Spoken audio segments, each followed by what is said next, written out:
Hi guys! Welcome sa Zip9. In this video ay tutuloy natin yung series natin on perimeter. No? So in particular, we are talking about perimeter of a square and this is the second video in this series. No? So again, ang series nito ay para sa mga elementary school pupils natin na sumusubaybay sa Zip9. Kaya medyo yung pag-discuss ko dito pang elementary level. No? Okay, so sa previous video, pinag-aralan natin that the formula for finding the perimeter of a square, no? Perimeter of a square is 4 times S, where S is the side length. So, ibig sabihin ng P dito ay perimeter,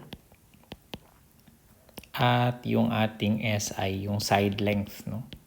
And wala tayong problema kasi sa pag-square, no, pare-pareho yung length ng sides. So, pag kahit isa lang yung given, automatic yung iba ganun na rin, no?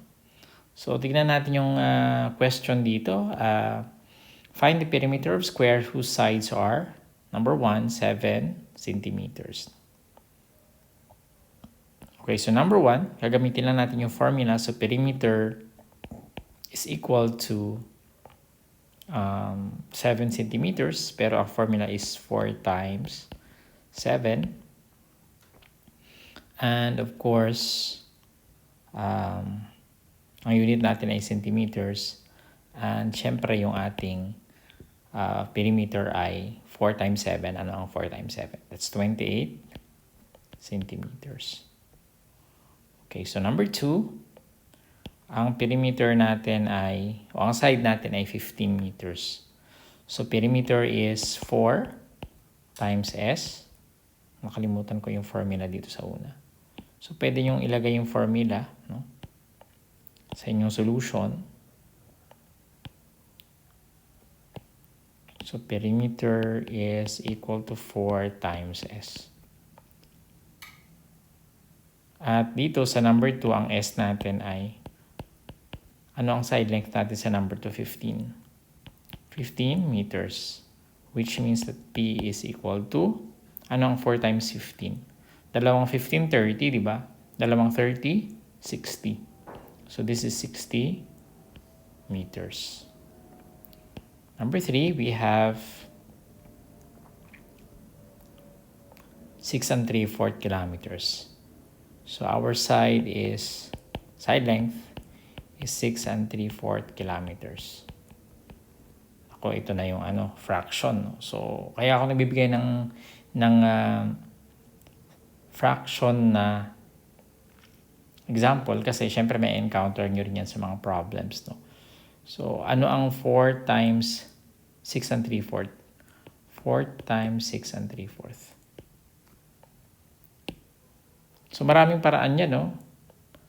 6 3/4. Sa pag-multiply ng ganitong fraction, pero siguro yung pinakasimple na ituturo ko sa inyo. Pag whole number, mas maganda nalagyan natin ng over 1 para yung maging fraction din siya, di ba?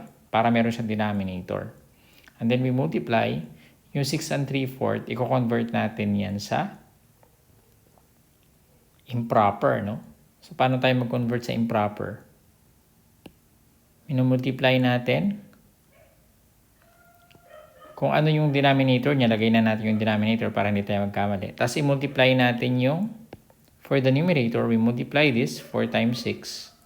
And then, whatever the result, magpa-plus tayo ng 3. So, 4 times 6 is 24, which means that the denominator or the numerator is 27. Okay?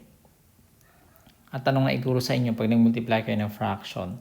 You multiply the numerator and then you multiply the denominator. So that's ilan yung 27 times 4.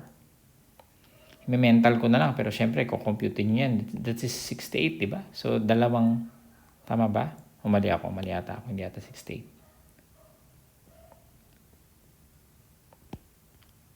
180 yata. Kasi 54. So 108 divided by 4. Actually, pwede kayo mag-cancel dyan pero hindi ko alam kung naturo na sa inyo. Pero long cut tayo. 108 over 4 means 108 divided by 4. So 2 times 4 is just 8. And then 28. 7 times 4 is 28. 0. So this is equal to 27. Meaning,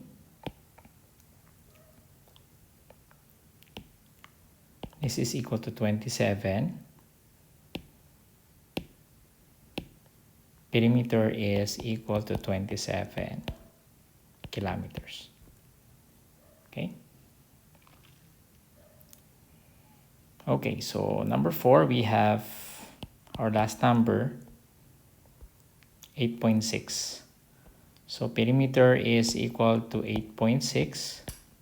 4, no? 4 times 8.6. Ilang kaya yun? Siguro nag-aaral na kayo ng ano, I think meron na sa grade 4, 5, 6 na decimal. No? So, pwede nyo lang i-8 times 6. 8.6 times 4. That's 24, carry 2. 4 times 8 is 32. Plus 2 is 34. Tapos isa yung decimal point natin, which means na dapat isa rin dito. So, perimeter is 34.4. Pero sa yung unit, huwag natin kalimutan, ito miles. Ako hindi ito gumagamit nito sa Pilipinas. No? Kaya patawarin nyo na lang ako dito. Okay, miles is a distance sa US. Pero siguro maganda kilometers na lang para tayo magka-problema. Kilometers na ata tayo, no? So, kilometers na lang natin to. Baka tayo pagalitan ng DepEd. Kasi hindi tayo gumagamit ng ng miles. So, this is kilometers, this is kilometers. Okay, so, yan. That's examples, no? On how to find the perimeter of a square, no, given its side length. Now, may question ako sa inyo. Paano kung ang given ay perimeter at hahanapin yung side, no? So, yan yung mga problems usually pag nag-word problem na kayo ganyan. So, yan yung i-discuss natin sa susunod na video, no? Maraming salamat. I'll see you in the next video. And bago ako mag-end, gusto ko i-invite sa zip9.com yung ating website. At syempre sa ating YouTube channel, youtube.com/user/zip9page. Maraming salamat. I'll see you in the next video.